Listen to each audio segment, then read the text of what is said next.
Justice Stats, Reggie Johnson, Eugene Morton coming to you, lovely city of Atlanta, Georgia. And Eugene, there is cause for concern in Steelers land. Let's go full screen to my Steelers pictures here because they deserve full screen. There's full screen concern here. Yeah. Here for the podcast audience, I just went full screen to my Steelers. There's concern here. So the Steelers, and we'll go with Russell Wilson first. He completed 80%. You think 88 out of 10 is pretty good, right? You think, hey, man, this guy still got something in the tank. But there were 447 yards over 5 series. And it says the unit picked up only 1 first down while averaging 1.6 yards per play. Mike Tomlin says we didn't do a good enough job of protecting the quarterback. We got to do a better job in pass protection than we did, not only in possession downs, but in general, just in general. I was really upfront with the group about it. In that regard, that can't be a problem for us. Okay. And they said Fields is taking over too. So Fields took over. But still pretty paltry. I think they 10, you might have 10 series between both of them. I think both of them have 5 series combined. 10 series between the two. And in the 10 series, you have 3 points. Before I just rant on this forever because I'm a Steelers fan, and this is just seeming like so much more of the same. What are your thoughts on that? Well, they addressed the quarterback, but you still haven't addressed your offensive line. I mean, that's been the biggest issue. That's Achilles heel for a long time, man. It really has been. And it's not like they put money. I thought they got a couple guys come in today. I thought they looked. I got to go look and see what they did there. They did, but they've got some still injuries on that line. It's just for whatever reason, I don't know why they can't get that figured out. That's been just like you said, their Achilles heels. Because I mean, let's just face it. You got to give, especially Russell has to have more time to throw. He's an older quarterback, and Justin. Yeah, you don't want Justin just breaking out there every time. The line's going to break down. He'll become natural. He'll start not trusting. Exactly. He'll start running quicker. Right, and then you don't know. Then you're still what you're at last year. What do you have? So, I mean, it's still one of those teams that you're still going to put them down for 9 wins, but you don't know where that's going to put you at the end of the year. My biggest concern is, and this is one of the issues that I think we had with Arthur Smith years when over the few years he was here, and which is crazy because he's now in Pittsburgh. Continuation of the same, Eugene. That's what concerns me. I would never look at a preseason game and get all caught up in it, right? I would never even look at one season. I told you with Ritter, I was like that. I'm not sure if it'll be good. Could be completely horrible quarterback. I don't know, but I'm just got to look at more than one season before I can start to make a decision about a situation. And this is now just a continuation of the same. Last year, points and yards were just so hard to come by for this team. They were just hard. It just seemed hard. Whereas other teams seemed like they were effortlessly getting down the field. It seems like maybe the Steelers ran down the field once or twice every other game or so. Like it was a struggle for Pickett, and that's probably why he's with the Eagles now. Do you think there's anything now? I think they tried to address it here with the Russell Wilson and Justin Fields acquisitions. They've attempted to address this. A bad offensive line, though, will be a bad offensive line. No matter if you got Tom Brady back there, it just ain't gonna matter. If they ain't got time to throw, they ain't got time to throw. Right. So it ain't gonna matter. Is this fixable this year, though? Maybe is this just preseason jitters? Or I'm worried only because this is more of what I've been seeing, and not necessarily just with us, but with Arthur Smith in general. As far as him running an offense, I have not seen his offenses. So for one. In defense of Arthur Smith, they weren't performing without him. But in defense of the Steelers, he wasn't performing without you either. And now you're all together. So is it a mystery or is it any kind of surprise that it's not working out so far? Is this just preseason jitters and nothing to see here kind of thing? I mean, I hope so, but you have a great point with what Arthur is, he had those great seasons in Tennessee, right? But I mean, he did have a fabulous Derrick Henry, by the way. What a fabulous Derrick Hall Henry, of Fame running back there. A good offensive line. I mean, don't get me wrong. Pittsburgh has a great defense. But my only fear is when Arthur was here, he had that notion of like he kind of got in his head. I feel like I don't know if he did, but it kind of felt like he got that. Oh, I can win with anything, right? I don't need the toys to win. And it's like, so last week, and that's where I was like, last week when I was at work, my help was gone the whole week. So I was like, I did everything. And I was like, I felt like, it looked like, the old guy still has it, right? But by Friday, I was like, no, I need my person back. And I just don't, and I just don't know if he's had that moment yet. And I just hope he doesn't take that mentality, but he had when he were with Falcons where he'd like run those weird reverses with the backup tight end and it work out, and be like, oh, look at that. It works. I'm going to do this all the time versus using the talent that's in that offense. Cause they still, let's not go crazy. They've got some good weapons at that offense. They got some skill players, right? Mm-hmm. Especially I was hoping that's really what I was hoping they got the Ayuk situation done, man. Cause I'm like, they do need another receiver. They don't have enough receivers right now as it is. I think you got Freiermuth at the tight end position and George Pickens, of course, as your one. There needs to be another guy there. I think there needs to be another guy. And you need to have time to throw it to these other guys, Right. And I think Najee's pretty serviceable still.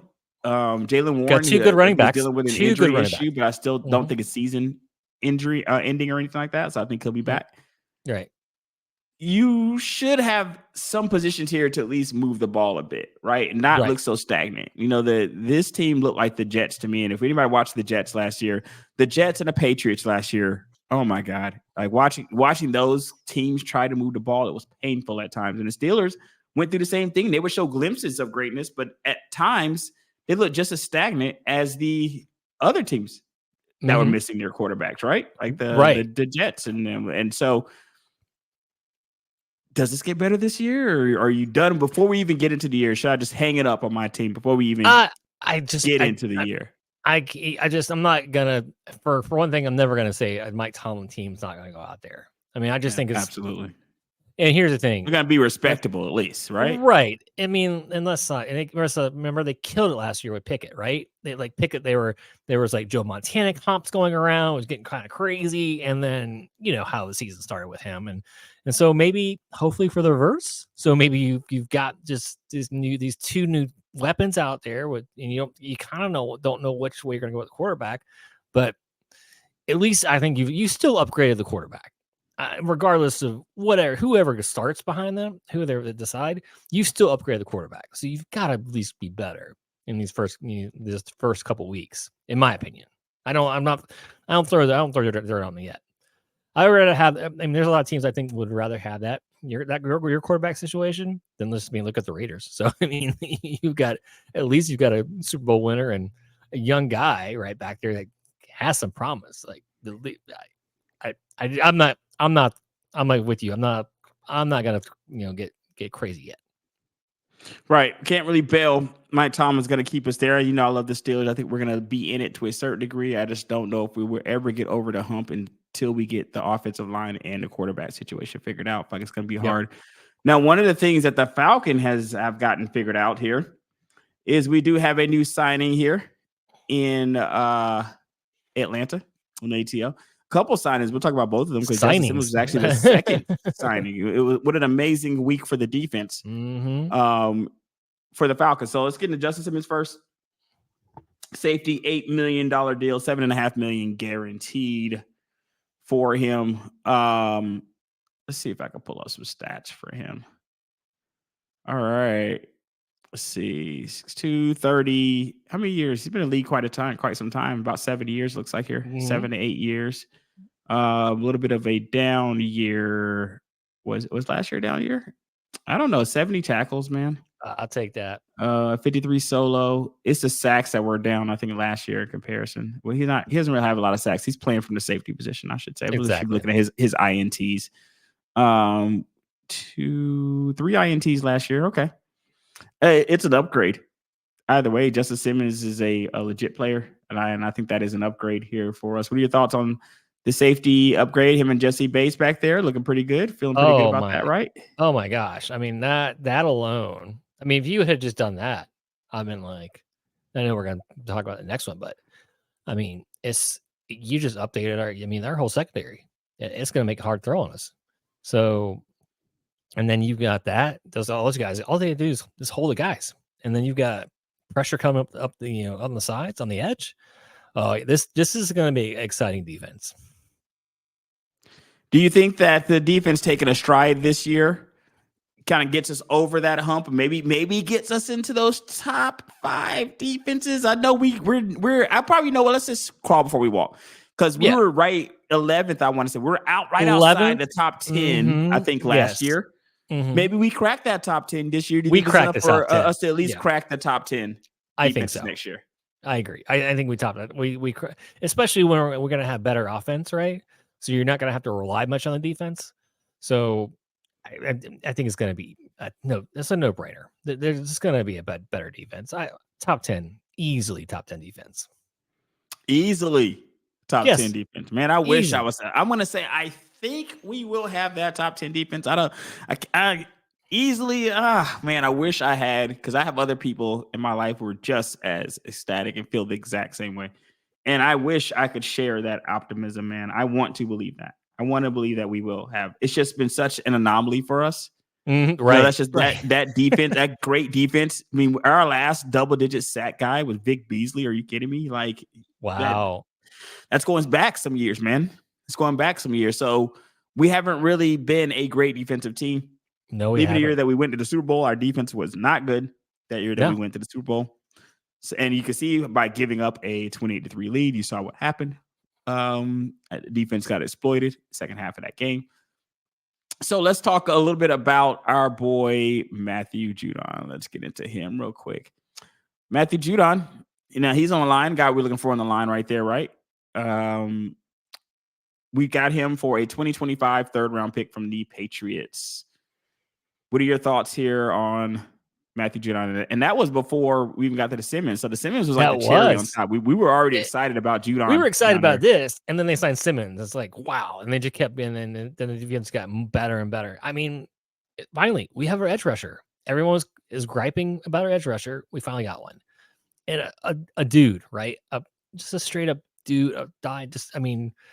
When I heard that, I was like, I saw it come over on Twitter. I was like, no, that can't be right. So I had to go three different sites. Like, oh, this is actually happening. So, I mean, I'm excited. It's like we can fight. We finally have optimism. I think. I mean, I think we had it before, right? I think we felt like this team was a playoff team before any of these signings happening. This definitely puts us in the driver's seat for the division. Because I mean, this defense is. I mean, if you look at what we're playing against for the division, I mean, other than Tampa Bay's receivers, there's nobody that can really touch this defense and within the division. That is very interesting. Let me see here. Let's go to some stats. It's just some Judon stacks here. So was he injured last year? He was injured last year. Yep. Mm-hmm. Okay. Let's say off year last year. He played almost all the games in the other seasons, though. Like when you look at going back to, so him and Justice Simmons, same season, going back to the 2016 season for both of those players. Let me see if we got any sacks. So 4 sacks last year, but the year before that, 15.5, and the year before that, 12.5. So I'm happy we can just get that number to 10. If we can get to a guy with 10 sacks on this team, then that's how abysmal it's been here in Atlanta. Just getting to a guy that has 10 sacks. You feel very happy about that. We send Grady Jarrett back out there. We signed AJ Terrell, got Jesse Bates. What do you think the ceiling is? We've already said maybe going into the top 10. What do you think the ceiling is for now? Here's the most important thing. Yeah. Most important question. The most important question for all of us fantasy guys out here. Are the Falcons finally constructing a defense that could be picked in fantasy football? Oh, absolutely. Yes. Are we there yet? Are we there? Yes. Because that's amazing if we're getting there. Yeah. Yeah. Because that's a good thing. Because because it's like now both sides can kind of rely on each other, right? So maybe the defense or the offense doesn't start off right on fire. Well, you got that defense kind of back you up while you guys get ready. So you guys get your bearing straight while the offense goes bearing straight. But absolutely, this is, I mean, there's no doubt this is already, was it, right outside the top 10 defense last year, and now you add Yeah. these other pieces. I Mhm. mean, if it's not top 10 or better, then that's gonna be a disappointment. So for you, it's top 10 or bust. And I can kind of understand that given that we Yeah. were 11 last year, because if we were 11 last year, to at least going up to 10, so you need you got to go up to 10 to at least get some improvement. If you're at 11, you're just where you were last year. So you kind of force yourself to break into that top 10 just to say that you've gotten some improvement there, right?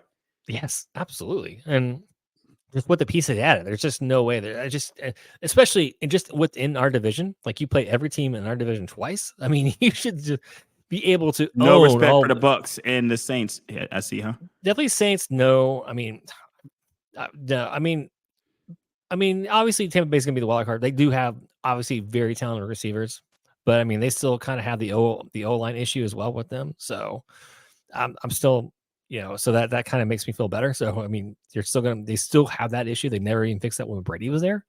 So I mean, we know Baker can at least move out of the pocket, so there's a little differences there. But no, I just until they give Bryce Young a receiver, I'm not buying that team and No fear for of a minute. Carolina either then. So No, basically, zero fear of Carolina. your only team you're concerned about in the division is Tampa Bay. That's it. I mean, I still think we win the division. I don't. I mean, I just don't, I'm not scared of it. Right now, we win the division. There's just that we've got talent on both sides of the ball. There's no reason we can't be. We're not the division winners. We're easily better defense than all those other teams. Which is crazy. I don't think we could have said that Oh, I here know, not right? too When long was the last ago. time you said that out loud? Yeah. It's wild because we're gonna go into some guys here that have been starting, and we're gonna start here with our first guy because we had talked about here. We got some guys that have gotten the starting jobs. Let's go ahead and give this. This is the only time I will ever give this guy praise. Got to put my guy Bo Nix on here because we were having a back and forth about Bo Nix yesterday. God, Who you seem to have zero respect for. Now the thing is being an ex-Auburn guy, I want to have the same feelings you have here, Eugene. I want to have it pains me to even have to try to stick up for a guy who played at Auburn. Is painful to me, Bama fan, arch rivals. I definitely don't want to stick up for Bo Nix, but I gotta say, I watched a couple games of him playing, and I thought this guy is looking pretty good out there. In comparison, let's see if I have any of his stats here. You know what's funny is we're going to also talk about Daniel Jones a little bit down the line here, and he's going to wish he had these stats. I'm going to pull up these stats here. All right. So let's see. 205, a couple touchdowns, no interceptions, but it wasn't. Let me tell you what it was about watching him play. Because sometimes there's this. I don't know if you ever watched a team play and they might be behind a little bit. And there's certain teams, certain games, you might watch that game to completion, right? Because you see, hey, this game's competitive. In other games, you're like, whoever's got the ball first, they haven't really stopped this team. No team is stopping them. They're going to walk right up the field on this team. And it's not, you may watch it to the end, but you have a pretty good idea of what you're seeing out here and what's going to happen. You know what I mean? Right. Despite the fact that you have two different games, exact same conditions, both tied going down the stretch. You having total belief in one team and having no belief in another. Just watching Bo Nix play, the eye test for me coincided with the stat test for me. Okay. He just looks like he's in control. Like he just looks like it. And I think that one of the reasons that is because he's played the most college games. I think they said it in college history. I don't know if any human being has played more college games than Bo Nix. And I think that shows when he's out there. I think it shows. Like you saw how much of a detriment that could be when you saw with Trey Lance, right? Trey Lance comes out, has the exact opposite problem, hasn't played much college football, comes out there and doesn't have the exact same command, right? You see a guy like Purdy come out there. What, did Purdy play 4 years at Iowa? I think Purdy played all the years there. I think he did. These guys that play all the years come out and they just look more ready. And Bo Nix, if this is how the guy who has played the most college games ever is going to look, that's how he looks to me. He looks like a guy that's just as ready as any professional out there. Better, definitely an upgrade to what Russell was looking like last year. Anyway, I think he works in Sean Payton's system. He's always been an accurate guy. Never a guy that really blows you away, but reminds me very much of like Brock Purdy, though. A guy that you look at doesn't really blow you away with anything, but the numbers show up for him. I have the same feeling that Bo Nix could have a similar situation here. I think he's kind of flying under the radar. He wasn't picked in the top 10, right? He wasn't picked in the top 10. Right. So he wasn't those first few quarterbacks taken, right? No. So he doesn't have the pressure of a Caleb Williams or Jaden Daniels. He doesn't have that same pressure. I think that he can just fly under the radar and just be a pretty good quarterback from what I'm seeing. Now, we have to see it translate to the actual league. Let's not get it twisted here. It needs to translate. But I'm at least glad I'm seeing something like this, because other people see bad stuff and they cape for the person. They see bad stuff happen in the preseason and they say stuff like, oh, well, it's just preseason. Well, that concerns me even more versus a person I see something good happening in preseason and I can say that's just preseason. What are your thoughts on that? I mean, it's gonna be one of those things like a stock, right? If I'm gonna sit at the end and if people buy it, and if I sit, I'm gonna sit out. And if I'm wrong, I will tell you I'm wrong. I just remember him in Auburn, and I find it scary. It scares me he was not good at Auburn. Like, he was not. Like, when you guys went and played them at the end of the year, you were not scared of Bo Nix. Not a lot of SEC teams. That was like a W. You were already putting them on your board. So fast forward, he goes to Oregon, and he just figures it out. I mean, don't be wrong. We know Oregon is one of the best. I mean, they're a track team, right? They recruit fast guys. And again, I'm not gonna lie, he looked great. He looked good at Oregon, but how many quarterbacks have we seen that? So yes, I will not pass judgment. You're right. I've watched some of the preseason games. I've seen exactly what you're talking about, but he has a decent command out there, man. He does have a decent command. You got to give him that. And to your point, it may be maybe him playing all the games, and maybe him being actually maybe being in a system that actually fits him at Oregon was what he was missing, right? So I don't know. I'm gonna wait. I've just seen so many years of the SEC, and it's like, if you can't cut it in the SEC as a quarterback, but you cut it at Oregon, you think you're gonna cut it in the NFL? Now, again, we've had quarterbacks that have not cut it in the SEC and been pretty darn good, but I don't know. I'm gonna be a wait and see kind of guy. And again, if anyone comes at the end and goes, "I told you," yes, I will, and I will say, "Yep, you're right. I missed it. I missed out on him." But I don't know. It's just these feelings, man. We've seen. You need to see more to dispel those feelings for you. Is what you're saying. And we've seen this happen before, right? We've seen guys transfer and they put up the stats and they get in the NFL and they don't produce. And we've also seen the opposite, right? Where they've gone to a different team and produced and did really well. So I'll watch and be blown away if he shocks all of us. I'm trying to get his stats here pulled up for Auburn, and they're not horrible. Let's go ahead and see if I can share this quick without having all kinds of pop-ups and stuff happening here.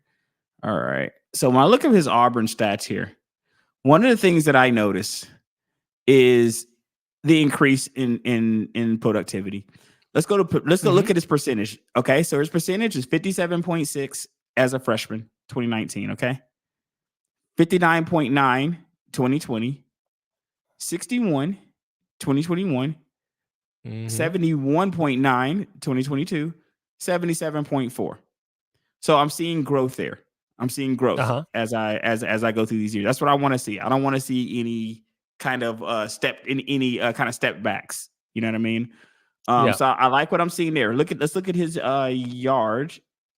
Let's look at his yards. 25.42 at Auburn, and 24.15 at Auburn. That was 11 games, shortened season. 22.93, also in a little bit of a shorter season. Looks like they're 10 games. 22.93. That was his last year at Auburn. 35.93 in 13 games at Oregon, and then 45.08 in 14 games at Oregon. His rating 125 freshman year, 123.9 2020, 130 junior year, 165.7, 188.3. So in a few of those categories, what you see is growth, and you're actually seeing it happen, like kind of like right in front of your eyes. I feel like Bo Nix, for as much as I might dislike the fact that he played for Auburn, It's a new day. He's in the NFL. Got to put my objective hat on. I got to say, Bo Nix is looking like he's doing things the right way to me because he's taking the long way. He's not. There's no real shortcuts here. He's played a lot of games in college, and it looks like these steps in improvement have been gradual steps, but they have been gradual steps in the right direction. So I will be interested to see, because if you're then just charting the growth, you could say, well, I saw this happening from 2019 up until now. You could see him kind of incrementally getting better. I think that's something that can continue, especially if you landed with a coach like Sean Payton. I believe he landed into a pretty good situation for his type of game. I think that's why Payton wanted to take him. And I think it'll be interesting to see kind of what happens there. Let's talk a little bit about, let's go here to Jaden Daniels, because he also, Jaden Daniels. Well, real quick, I got to make one more point though on him, just real quick. There was a reason why on Bo Nix. Bo Nix, sorry, there was a reason why he had up here. He had to kind of stay in college. Yeah, he had to transfer because there was no NFL team that was going to draft him when he's at Auburn. And let's not forget too, he did not have a first round grade coming out of Oregon. So I get what you're saying, but let's just like make sure, hey, like those numbers got better because he kind of had to go somewhere else. For sure. And I think that's probably one of the things that endears me to him a little bit is because of that. Yeah. Because you see that happen to several different players now, right? More so than we used to see it, Eugene, with Jalen, right? With Baker, with Kyler, where you have so many players, even with Caleb Williams, you have some of these players that aren't staying on the same college teams anymore. They're jumping around. They're playing. A lot of these guys are playing for one or two teams these days. Right. And I do think that Bo Nix was not in any of those guys' situation. All those guys were first rounders. Bo Nix, I think, played himself into the first round this last season.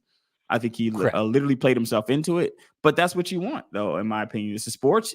If this is ultimate meritocracy, guys are supposed to have the ability to play themselves into the situation, just like we saw Brock Purdy do last year. Pretty much playing himself into a lot of money, right, over the last couple of years. Absolutely. And that's kind of what you need to see. So it'll be interesting to see how that plays out. Jaden Daniels, a little bit different situation. I can't say this is a surprise because who else do they have there? This cannot be a shocker, right? Who else do they have in Washington to start if Jaden Daniels isn't going to start? Right. Yeah. You're going to take him number 2, not starting him. I'm trying to see if I can get their depth chart to see who else is on it. Jeff Driscoll's on there. Yeah, so Jaden Daniels. Yeah, man. those guys, you see those guys pop up preseason, Eugene. This is their time to shine, man. They're going out there second, third games when your starters are kind of just like sitting over there in sweats. Jaden Daniels did pretty good first couple games I watched. I have to say, besides Caleb Williams has impressed me. But Bo Nix probably has impressed me the most. I got to say, I think Bo Nix has probably impressed me the most out of these young QBs. Maybe because Bo Nix was in a situation too where he genuinely was going to have to play for this job. Like Bo Nix is like, I genuinely got to go out there. And when you think of the things that you just said about Bo Nix, he's going to have to play for his, right? Jaden Daniels, Jaden Daniels had it. You pretty much tripped into this job. As the moment they called your name onto that stage, you were the starter pretty much for this football team. The moment they called your name, and I felt the same way about Caleb Williams. The moment they called your name, unless you got a guy and that's really at the tail end of his career that's just sitting back there waiting to retire or something like that, then you get drafted in those first few picks. You're playing, and that's kind of what the situation Jaden Daniels finds himself in. Let's see if I can get any of his stats here. Share this tab real quick. 123 yards. How many games did he play? I don't think he played. Did he play more than one game, or did he play 2 games? Maybe a few series here and there. I think I think they were like we saw enough type of deal, with him. Let's see, 10 for 12. Woo! 12 for 15. Oh yes. I'm a completion guy. G. I love the complete. I love that completion percentage, man. You show me a 12 for 15. You show me anything that starts with an 8. And I'm excited. So nothing to see here then on the Jaden Daniels, like the worst kept secret. Then basically what you're going with here.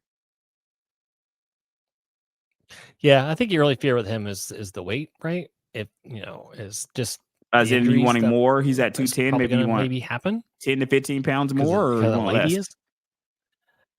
I want more. You want more, Okay. like 6'4", 210. That's you want to put some little more muscle on that, just so you can get to the grind of a season. But other than that, he's just been amazing, and then we saw him too against in the Alabama game. Like he got rocked by some of the Alabama defense. He That's got what you right need back to up. happen, So, man, right? So you need to happen, man. Go ahead and see it happen in front of you. See if the kid can get up after taking those hits. Anything on your let's go here. Let's go ahead and go to your boy. Caleb Williams here. I don't really know if there's anything really to see here. I watched a couple games with him, couple series, and in like one or two series, he looked like the second, third best Bears quarterback of all time, instantaneously. Which is unfortunate which says more about the Bears than anything, to be honest with you. But he just looked like something that we haven't seen before in a long time. You know what that thing is, Eugene? A competent quarterback playing in Chicago at the quarterback position. As much as people might hate Jay Cutler was the best quarterback I could think of in memory for the Bears in quite some time. What are your thoughts on that? Yeah, I mean, other than who took him to the Super Bowl, I can't remember who. It was played it. Rex Grossman and Rex Grossman. Thank you, Kyle Grossman. Orton. It was two. Like, remember they were playing. They were playing quarterback by committee, but I think Grossman was getting more of the snaps. But they didn't really have a quarterback. It was that defense. So would you really say who took him to the defense, Super Bowl right? is or Brian Urlacher is his name. Urlacher, who the Hurt Locker took them to the Super Bowl, bro. And that defense. Right. No, I mean he was.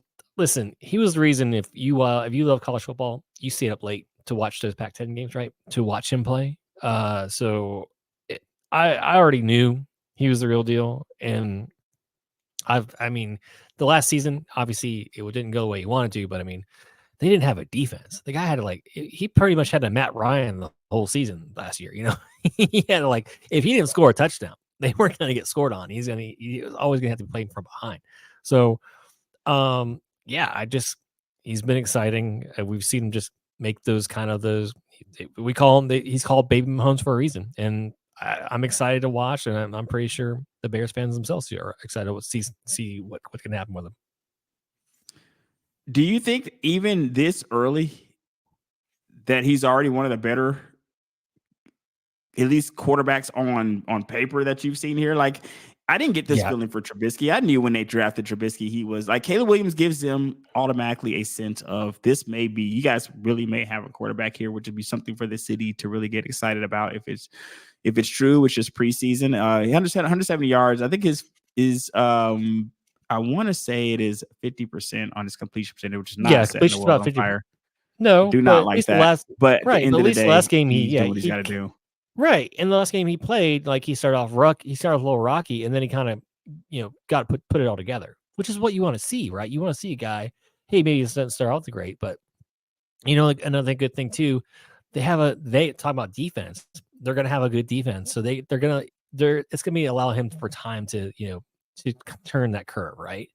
He's still probably gonna have the rookie mistakes, but he's gonna have a good defense behind him. He's got good offensive weapons too. So he's in the perfect situation right now.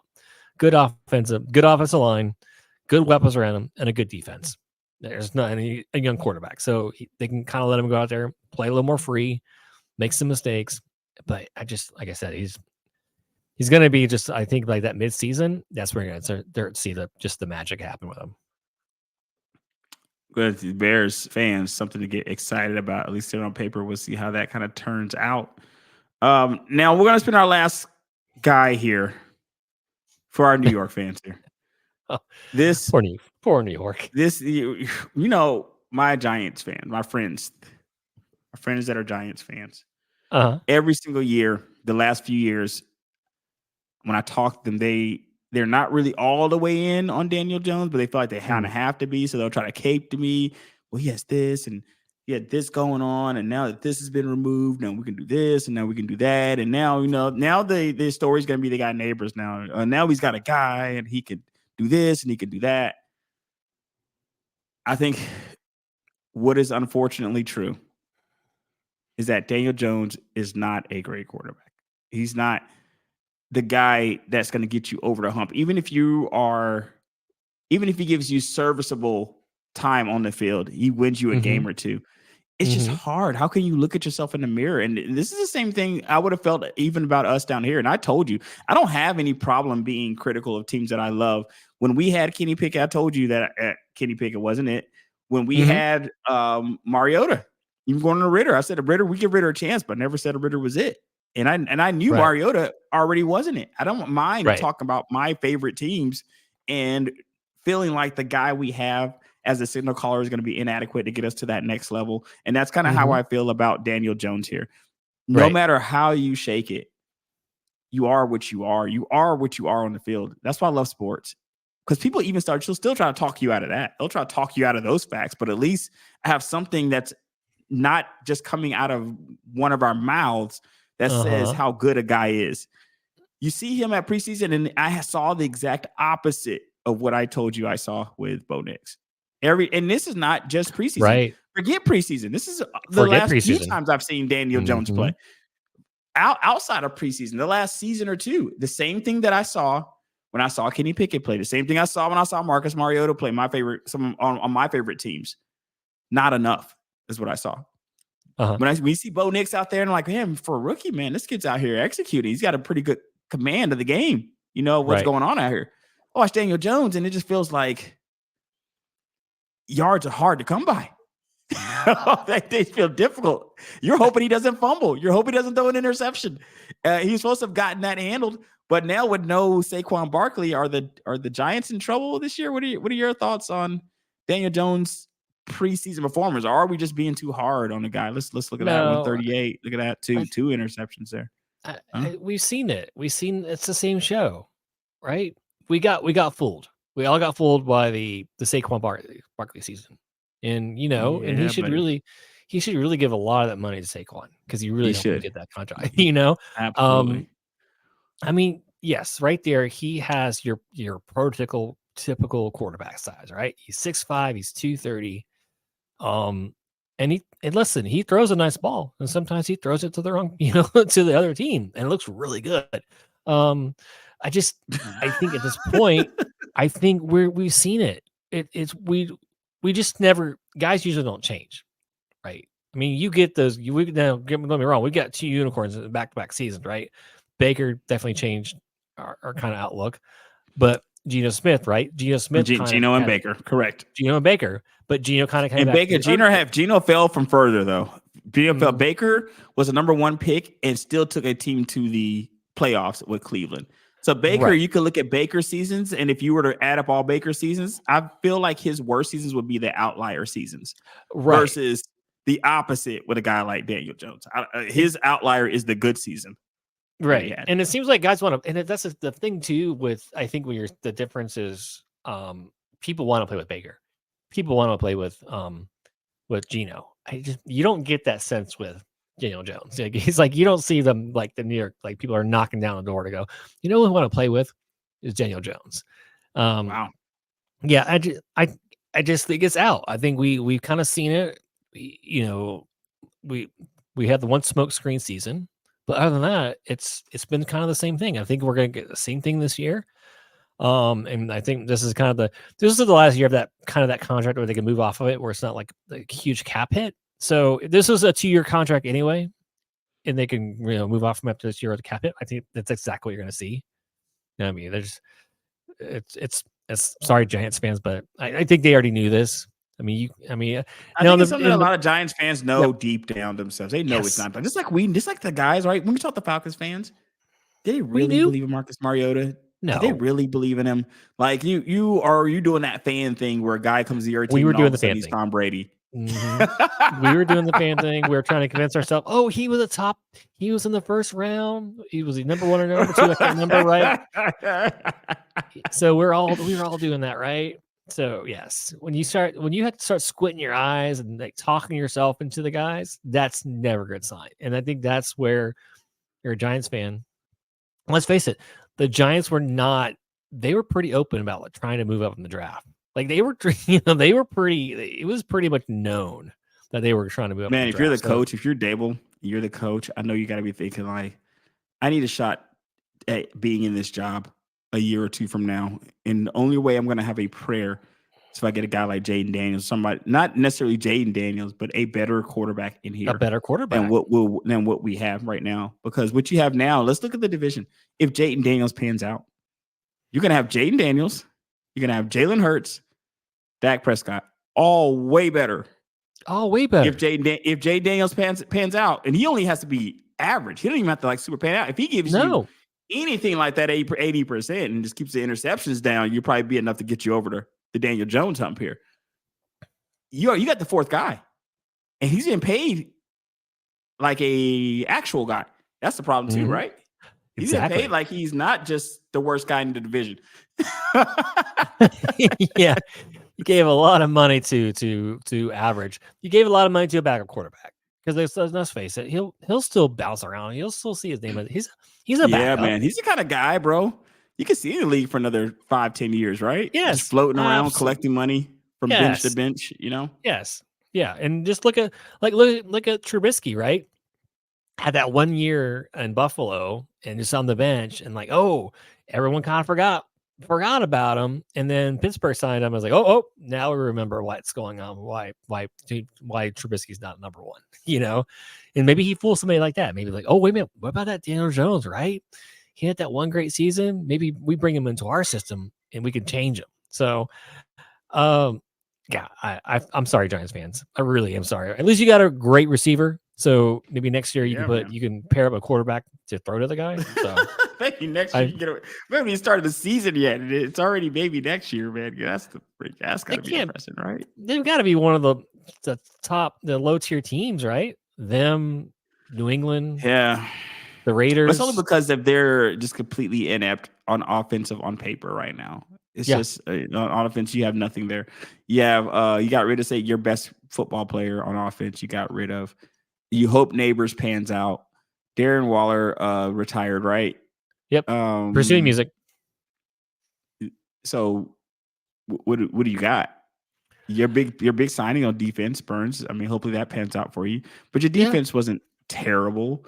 No, they got a good defense for Kayvon Thibodeau and the boys there. Thibodeau in there. Yeah, they've got a solid defense, but they're going to be on the field, and they're a lot.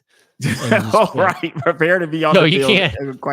You can't expect your guys to go out there, 3 out all the time and bail out your offense. Like they've got to move the ball at some point, and that's what you're hoping on. That's what you're praying on. Is Daniel Jones?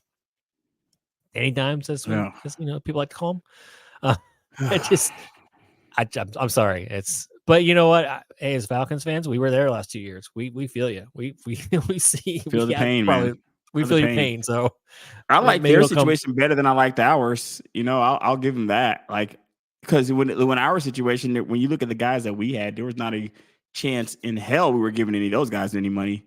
Like we already knew that. So at least Daniel Jones showed them something that convinced them to do it, even though it was like a micro something. But he showed them something that made them think they should make that move. But sometimes I feel like, and I've seen this in other fields, where you just want to pay a guy into the position, where you pay a guy so much that you hope that garners enough respect, and you hope that garners enough, like, okay, look, we're paying him like the man, so now he's the man, right? But then people get in there, they play a couple practices with you, and they're like, okay, this guy's just not it. And the players, they know. Not it. The players know, man. Saquon knew. So we'll see what happens, man. That's why he did. That's why he left. He knew he wasn't going to. Yeah, they should have paid the guy, man. Like they should have gave the guy some money. Like I don't know why you don't want to give Saquon some money. We'll see what happens. Maybe that gets validated, but I just hope he just runs over them the couple times that they play in Philly. Getting closer to the season. I guess we'll do maybe some more football next week. I guess we'll see. Justin Stats, Reggie Johnson, Eugene Morton. Check us out. Stitcher, iHeartRadio, Google Podcasts, Apple Podcasts, Spotify, wherever you find your podcasts. See you next time.